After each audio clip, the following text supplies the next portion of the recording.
Good evening. This is Dale Lamb, Gardner Webb. It's Wednesday, October 26th. This is Mels Zoom session 8. Nobody's joined me yet, but I'm going to go ahead and get started. I've got a meeting at 7. I've got to get, that's why we're going early tonight. I've got a board meeting tonight. So sorry for the inconvenience. Last week I covered competencies, the competency folio, how to load your competency folio. But I couldn't get in to show you the actual competencies. I've been able to do that since. And so once you set your competency folio up, you'll be able to go back to folios and web pages. If you see my mouse up here, this is where you click on it and you have that red box and you click on it and you get in. And this is where you upload your proofs that you accomplished these competencies. We'll start with the first one, communication. You get to choose. You only have to do one. 3 is for the new people. So you choose between a proof from evidence artifact 1, which is the AppSell, 6, which is the PSYOP, or 1 open-ended. And if you'll remember, on our task stream page over on the main menu of Blackboard, I have put a document with examples of what would fit in, what would be a proof or an artifact would be. And so Drew put in a proof from Skip D, so that's not 1 or 6, so that one would be considered open-ended. Open-ended is also anything that you do during your internship activities. Let's see if I can go back and show you that. If I go back to here, to the main menu, and go to Task Stream Tools, you will see that, let me go to intern materials. Maybe I have them under intern materials. There they are. And so I have examples of open-ended competencies here. And that's just a list of activities that you did as an intern or that you're doing as an intern. And I have them categorized as to what they would be. Let's open that up and look and see what we have there. This will be a Word document. Open.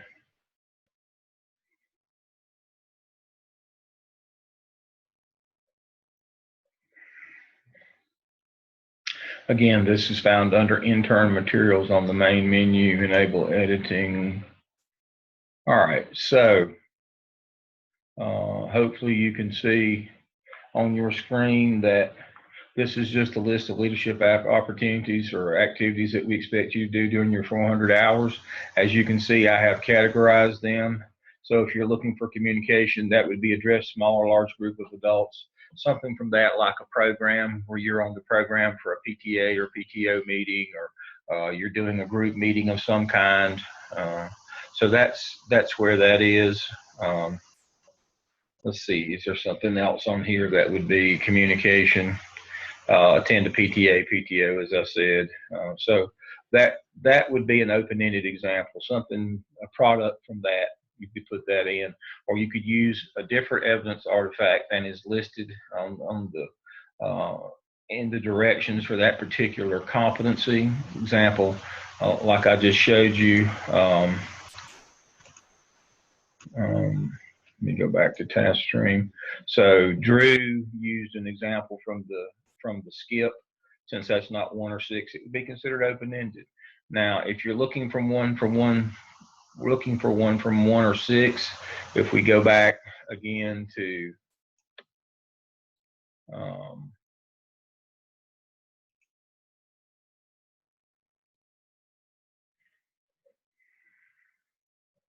if we go back to intern materials and click on that on the main menu from Blackboard, and we open up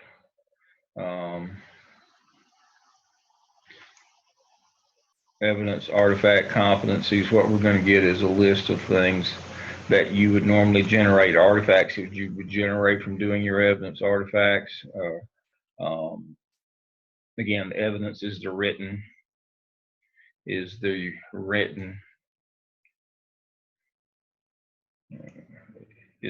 document. Artifacts are what you generate, like pictures, videos, agendas, screen captures, minutes, things of that nature. When they go back to intern materials and open that one up.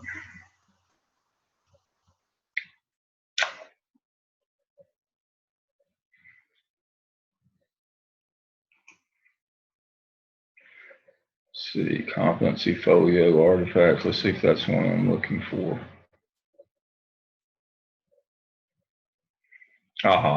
So what I've done here is I've gone back and pulled each of the artifacts that you would normally generate by doing your 6 evidence artifacts.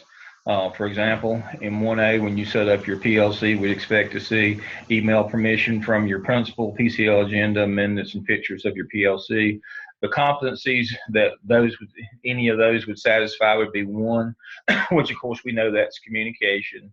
Would also satisfy 3, which is conflict management, and so forth. You can see how that would work. And so if you need a competency proof or artifact from the app cell, if you want to put one of those in, I have right here, I have those categorized for you. So those documents can be found on the main menu of Blackboard under intern materials, what you were to put in to your competency folio. Let me get out of that one. So if we go back to task stream, 1-6 open-ended, you know where the list of open-ended is, you know where the list for 1 and 6 of the artifacts you would generate, and you just go down the line. Remember, you've only got to do one. You submit it, you put it in for comments from me and from your clinical coach or / internship supervisor. That's the same person. You can put that in. Again, you attach documents. In some places, I think Drew just put pictures maybe, or here's a link on that one. There's a screenshot. You know, these aren't just documents. We're not looking for you to write a document here. You have to write an explanation, but we're looking for a thing, a proof, a artifact, and then just a short explanation of what that is that shows your competency. Again, this takes the place of that last meeting with your principal that you have to go through and show your competency.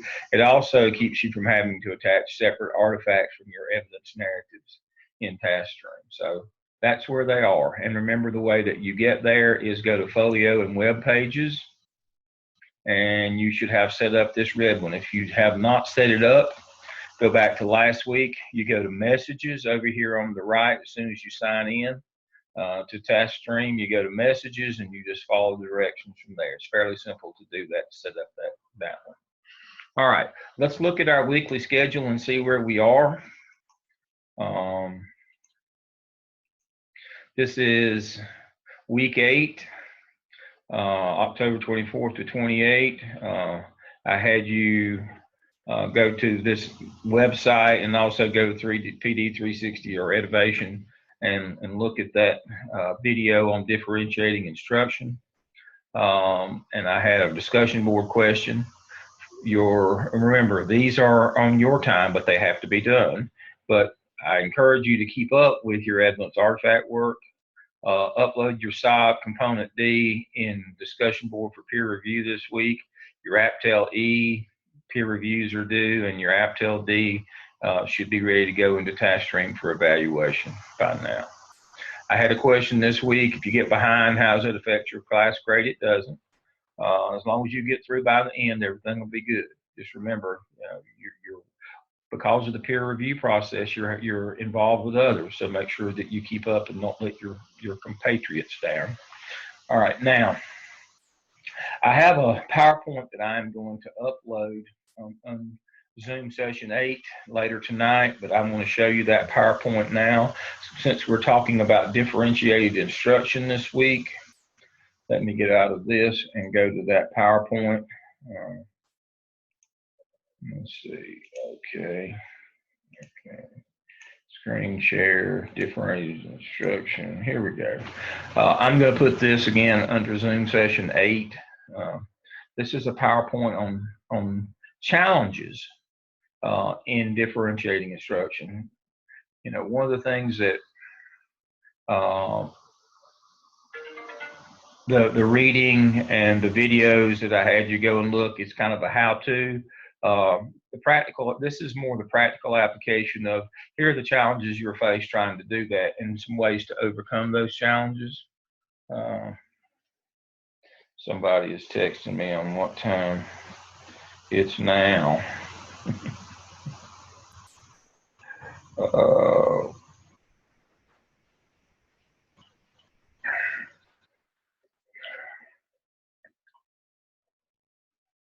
right. So I will upload this, as I said, under Zoom session 8. So the objectives here are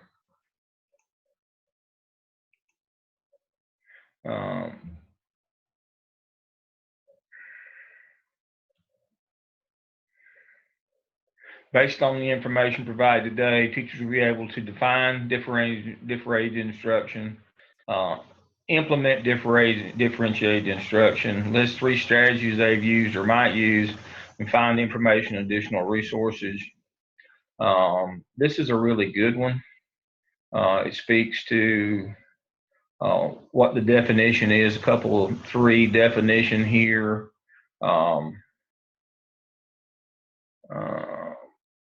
Content, process. Remember, all of curriculum is content and process. Content's what you teach, and process is how you teach it. It speaks to products, learning environment, differentiated instruction, and supplemental programs, obstacles. This is where it gets good here. This is the how-to part. This is the practical application of this. Some of the things, the problems that you run into. I long to return to the good old days where I just taught and they listened. I was pitching whether they were catching or not. I did the same thing for everybody in the room. We leveled our classes. We had the bluebirds, robins, and buzzards, so that everybody in the room was the same level.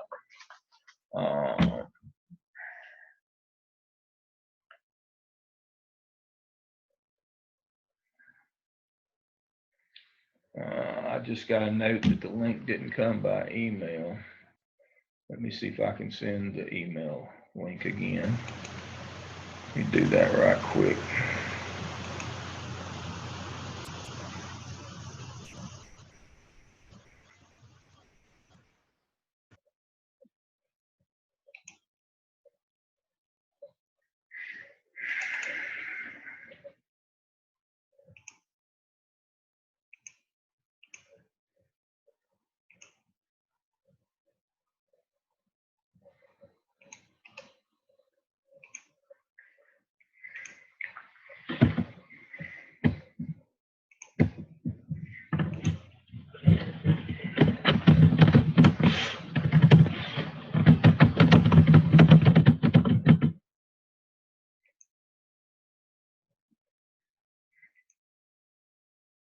All right, I'm back.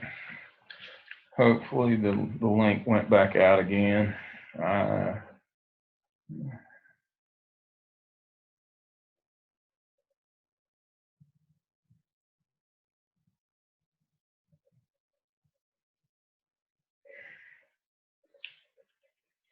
Okay. I thought I was differentiating. That's the second thing you run into. I teach the way I was taught. I don't know how. I have too much content to cover to try to differentiate and do multiple lesson plans for the same lesson. I'm good at lecturing. Kids get a lot out of it. I can't see how I could grade all those different assignments. You know, one of the problems with differentiating instruction is that sometimes you produce non-traditional work product that requires non-traditional grading items. Several years ago, my wife became an IB teacher. One of the things that we had to sit down and do, she's a curriculum instruction specialist. One of the things we had to sit down and do was for all her differentiated lessons was to create grading rubrics for things like journals or newspaper articles or news presentations. She would differentiate by having to do different things. Hey, Bruce. Hello, sir. How are you? Hey, I'm sorry about that. I didn't get that. The email didn't come through. Yeah, it came through on my. I always wait till it comes through on my phone before I start it. Let me double check. It did come through. Yeah, it did. It Yeah, didn't. it came through dead on 6 o'clock. Did it really? Yep, I've got a. If you can see it right here, I've got a picture. Yeah, everybody doing Zoom. So maybe it just maybe it maybe it didn't get to the mountain. Hey, it may have not have got to the mountains of North Carolina. Yeah, when I was a kid, the phone company in Saluda, there was a man who owned the phone company in Saluda. He just ran the wire on. He just cut a limb off a tree and just leave a little stump on the limb and just hang the wire over it as high as he could reach. Hey, you know too much about this area, brother. People do. Needless to say, the phone didn't work very well or all the time. We have a lot of those issues at our house anyway. So. Mm-hmm. Yeah, I know exactly. So what I did is before you joined me, Bruce, I went over and showed. Last week I showed you how to set up your competency folder and showed you examples of what you could put in there. Absolutely. Showed how a picture of that. Let me go back to that. You share. Did I close that? I hope I didn't. I may have already closed that. Where I went to task stream, they go back to the desktop and see if Hey, I can catch it. I can go back and watch. Right here it is. Once you go in right here, what you're going to get is it's going to look like when you click on that button, it's going to look like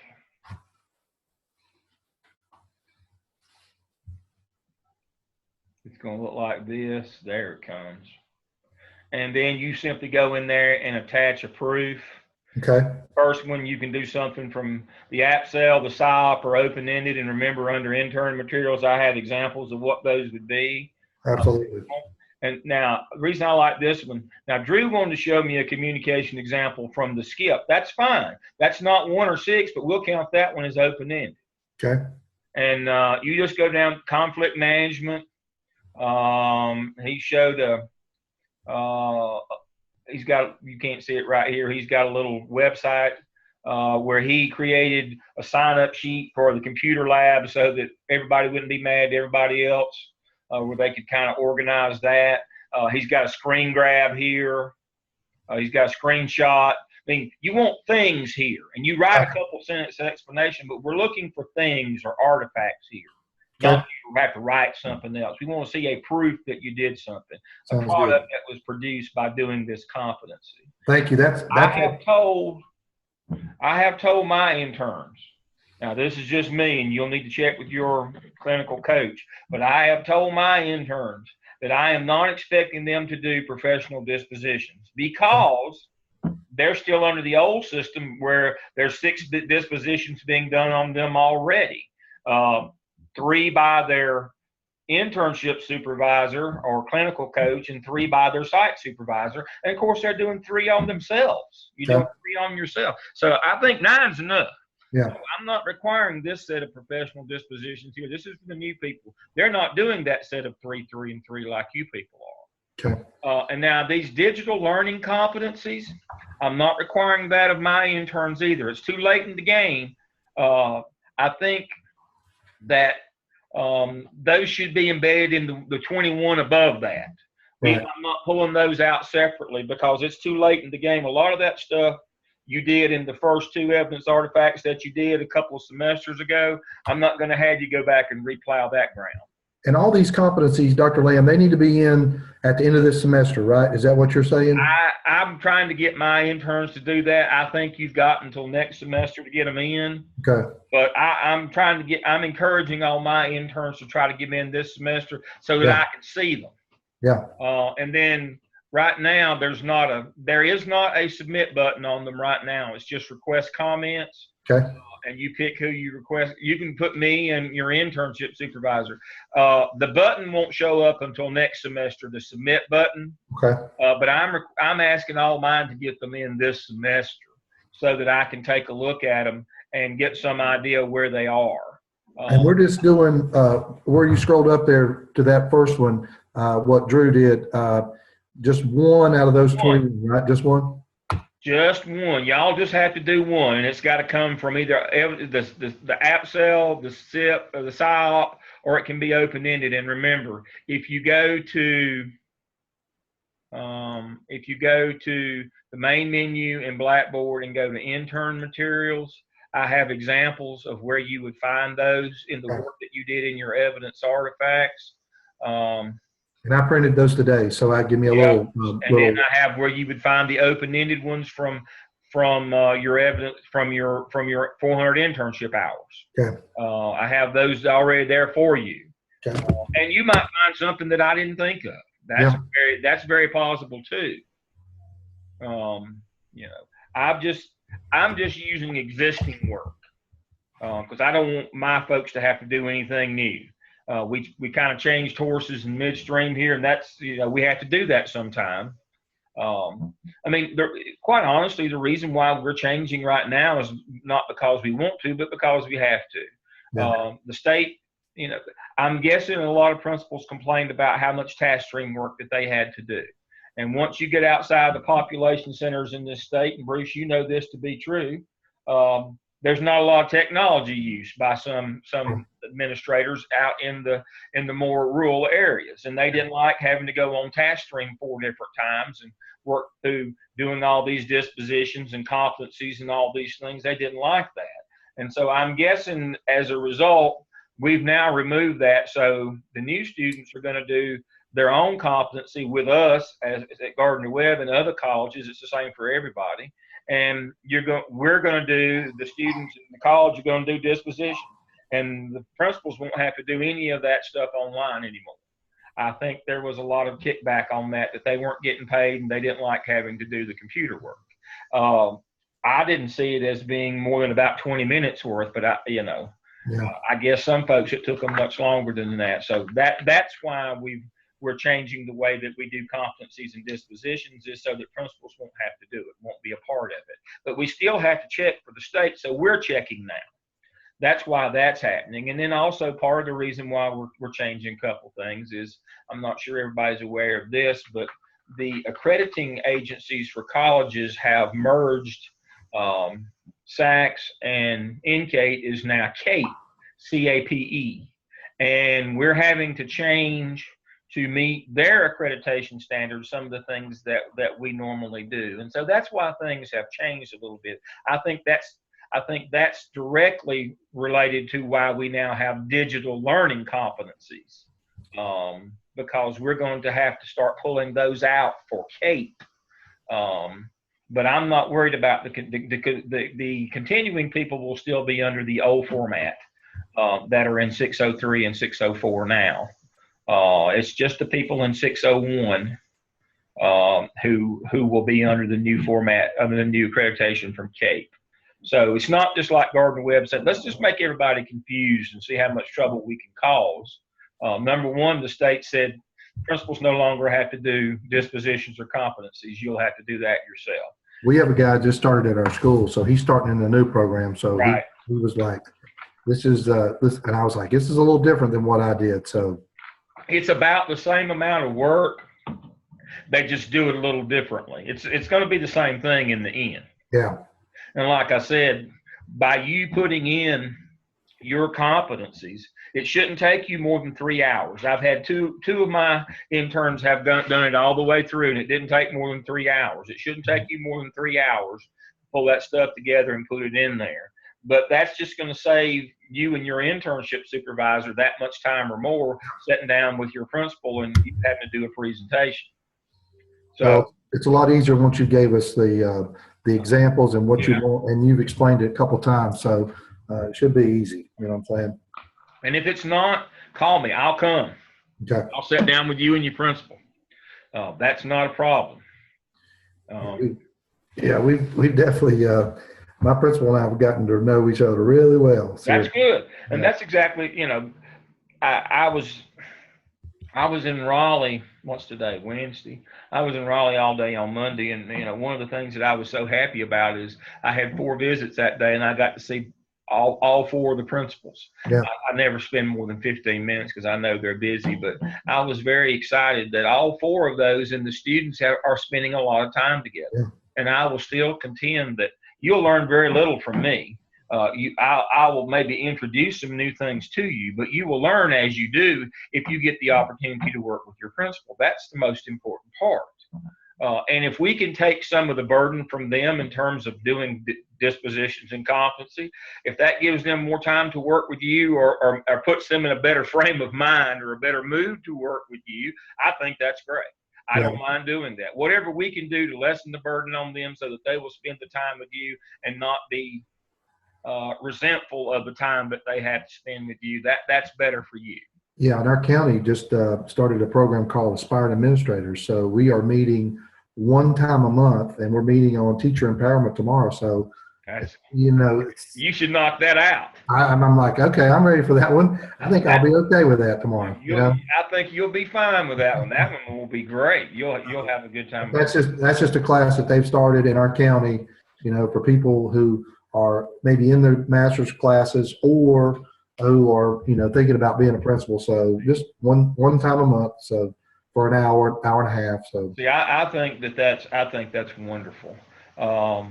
We started a new leaders academy in Charlotte, Mecklenburg. But basically what it was is for people like you say who are aspiring administrators. And I think John and Calvin ran it for a while, and then Lori ran it for a while. But anyway, some of my peer group. But what a wonderful thing. Yeah, I enjoyed the first class. It was and it gives you the opportunity to see some people outside your building and get your name to be known and be involved in that. And it helps legitimize what you're doing because it's not just self-selecting anymore. There are people there, and then all of a sudden they can see you and you become more legitimate in your aspirations. That's exactly right. That's exactly right. And so that will be that is a good thing. And again, those kinds of experiences where you go and learn and share with others and give people the opportunity to see you and to meet you, that's a very good thing. Yeah, the first class was very good, and I actually used what the superintendent told me the other day. He said, don't ask the teacher to do something that you hadn't, that you wouldn't do for yourself. So I was having to get somebody to cover, a couple duties for us, doing gate duties and things like this. And I said, I've got one duty. I was going to see if you could cover another duty, and me putting myself first, saying I'm going to cover a duty, and then so he gave me a little advice, and I used it this week. Cover, so it was a good deal. Servant leadership, absolutely. Shared governance, but the biggest tenet, and hopefully we'll learn this next semester in transformational leadership in 605 is transformational leadership is all about high task and high relationship. You expect a lot of people, but you build relationships with them. You don't ask them to do things that you won't do. Servant leadership, you're the first one. You're the first volunteer. Right. You step out and do those things. And bring people along with you. That's the deal now. It's transformational leadership, high task, high relationship for everybody. We don't have the luxury anymore of letting beginning teachers kind of find their way the first 2 or 3 years. That their scores count just like everybody else's. Right. Yeah, that's high task. We expect a lot of them, but we have to build relationships even with the new ones and with the old ones. The continuing people, and the way that you do that is you volunteer for the job that nobody else wants to do. You're first in line, and so it's definitely interesting. On the other side, I mean, just being put in a leadership position and doing the things you're doing. You're not just colleagues anymore. Now they're looking at you a little bit different. Oh yeah. It helps you make the transition from a student and somebody who's self-selected to somebody who is now a professional and legitimate candidate for a job. So that's great. What I'm doing tonight here, our our theme for this week was differentiated instructions, and what I have is a PowerPoint. And again, I'm going to put this PowerPoint on Zoom session 8, uh, and it's some obstacles and some things to help you to convince your teachers to differentiate their lessons. I'm saddened that I'm hearing a lot now that schools are trying to go back to the old bluebirds, robins, and buzzards again, like when I was in school where we had ability groups. That scares me. And I understand it makes instruction easier, but it's not the right thing for students. And so I have a really good PowerPoint here, and I'm not going to spend very much more time here, but I have some really good things here. This is one of those you put in your toolkit and you keep this one. I had you do some reading and watch some videos this week, but this is kind of a how-to from the very beginning. If you want, this is all you need to know about differentiated instruction, how to put it in, how to overcome the challenges. This is a really good PowerPoint from David Dillard on differentiated instruction. Again, it'll be on Zoom session 8 just a few minutes after I get through with class tonight. But it speaks to we can't go back just for ease of instruction to ability grouping, especially now that we are doing inclusion model with EC children. What are we going to do? Put them all in one classroom in the lowest group? I mean, you're looking at federal lawsuits there, and so there are challenges with differentiating instruction.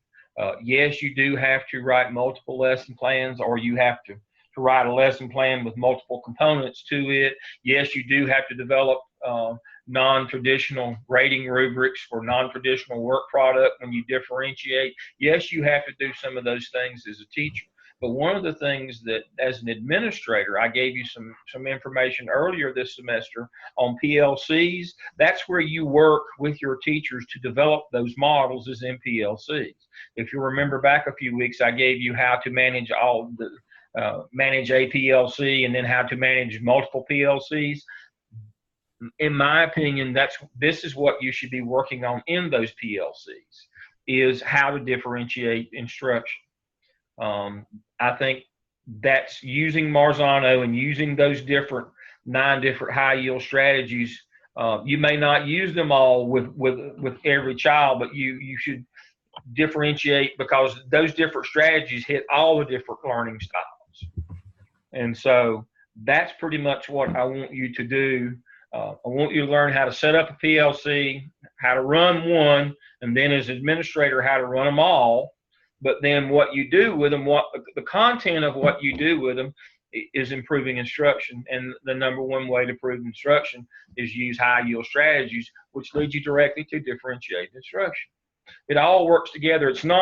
There's no competing ideas here. It all, once you kind of see the big picture, you say, aha, and now I understand why Dale wants us to do PLCs and why we need to learn how to run one and manage them all. Oh, we're going to use that as our vehicle to differentiate our instruction throughout our school so that we don't have to ability group. Because that's, now I know that's still a hot button topic. In 1990 or 91, I guess it was 1990 when we started performance-based accountability. In 89, the standard course of study was fully implemented in North Carolina. 84, the basic ed plan was passed, took 5 years, but finally they said, all right, here's what kids have to get that basic education. They had, the first standardized curriculum in North Carolina came out in 1989 with the standard course of study, or it was fully vested by then. In 1990, we started performance-based accountability. The first edict that came out in the state of North Carolina in performance-based accountability is you got to stop ability grouping. We're going to measure every kid, not just your best kids. You got to stop ability grouping. And I was an elementary principal at that time. And you talking about kickback and blowback from parents. I never will forget, I got a call one day and then the mother asked me why my kid's in the dumb class. And I said, your child's not in the dumb class. She said, well, Billy's in there and everybody knows he's an idiot. And so that absolutely happened. And I was like, but Billy was kind of the bell cow. You don't want to be in the class with Billy. If you is, your kid's in the dumb class. They're the buzzers. Yeah. And so, but I had to try to explain. We've got these kids randomly grouped by ability. There's high, medium, and low in every class. And parents hated that. Parents absolutely hated that. They're still not very happy with that. That's why you see kids going to private schools and charter schools. They want ability grouping. But that's not good for any kids. But it's hard to convince their parents of that. But if you can differentiate instruction, you can fight off some of those battles, those micro-political battles with your stakeholders who want only what's best for that child and can't see the collective, can't see the group. And that speaks to one of the things that I saw on discussion board this week, but it was in my 603 class.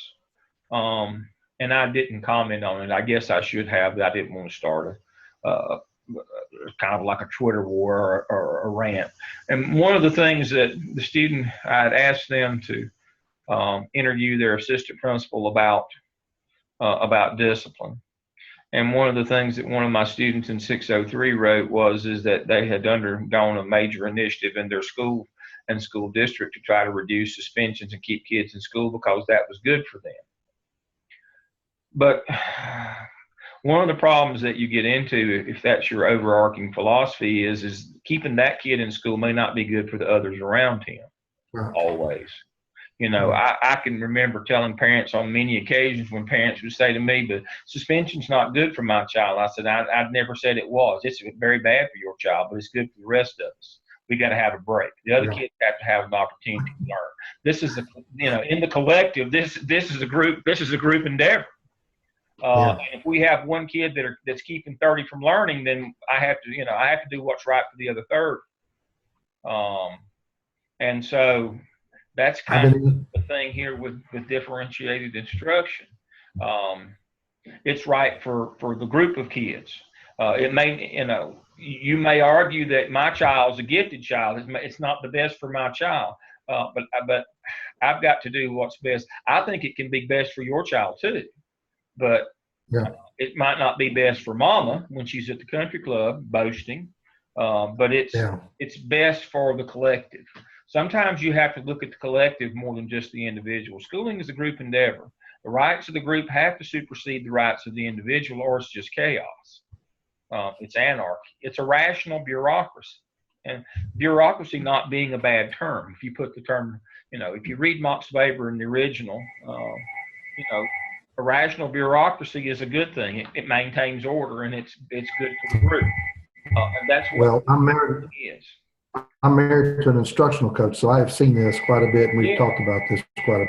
Yes, and this is the kickback that you get. So, I'm going to post this on Zoom session 8. So if you'll take the time to look at this thing, you can just kind of scan it. It's pretty long, but put it up where you can find it. You'll need this later on when you become principal. This is kind of a roadmap on everything you need to know about differentiated instructions in this one PowerPoint. It's a long one, but it's just one, and it's everything you need to know. Videos, books, everything that's out there is in this one, and it's kind of a step by step. It's really good. So I'm going to put it under Zoom session 8. All right, Bruce, you have any questions? I'm good. What you showed us a minute ago, that's exactly what I needed. With all the work that I'm seeing come in, maybe we'll have some videos, some peer review videos here before long. If not, that's fine too. If we've already done all those, if we've already done them in writing, I'm happy with that. All right. So next week is week 9. Keep up with your evidence artifacts. Do your weekly assignments when you can. Bruce, I swear I'm going to get to the mountains before long and come see you. I dare you. I dare you to come up. I'm finished. I got to go to Chester tomorrow. I was in Raleigh this week. I told you I was in Raleigh all month in the eastern part of the state, and I've got Chester, South Carolina tomorrow, and I'm going to be done in the hot lands, and I'm going to come where it's cooler. I swear I'm heading to the mountains next week. They said this weekend is supposed to be 77 to 79. I'm ready. I'm enjoying these cool days, but you let me know when you're coming. I'd like to sit some time down. I will let you know. I'm heading that way in the next week or two. Sounds good. If y'all, or for the good of the group, you got anything, if y'all want me to come and see you, just let me know. I'll see you next week online. Y'all have a good All week. right, thanks, Dr. Lamb. Thank you, Bruce.